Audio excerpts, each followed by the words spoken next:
Perhaps my date, March 17th, is not random. I grew up in Plymouth Diocese, and until I was about 10, I thought you had to be Irish to be a priest. So I start my reflection by thanking those many priests who left their homes and travelled here to England as missionaries. It's not a great distance in terms of miles, but in spirituality, quite a gulf. St. Patrick, of course, went in the opposite direction. My memories of these priests are of great energy, humour and faith, and I owe much of my early spiritual development to them.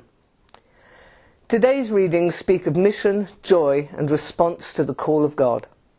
St. Peter encourages the early Christians to put themselves at the service of others, and the psalm is joyful. The Gospel is the wonderful but challenging story of putting out into the deep and becoming fishers of men. For me, the most powerful statement in the readings today is the final sentence of the Gospel. They left everything and followed him. It hits me in the same way as the story of the rich young man who just couldn't quite leave everything, even though he knew he should. How difficult it is to have a lifestyle that reflects the Gospel. I have left nearly everything on brief sorties into full service, but always returned to a fairly comfortable Christian life. I believe that the new evangelisation calls us to step out of comfort zones and be real missionaries.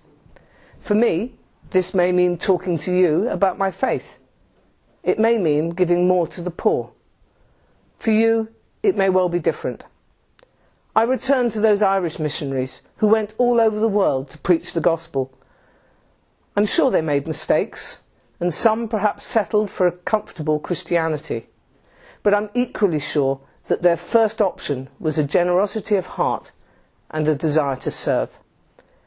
On St. Patrick's Day, we should thank God for those who leave home to serve, and especially those who have come and continue to come to serve in our diocese.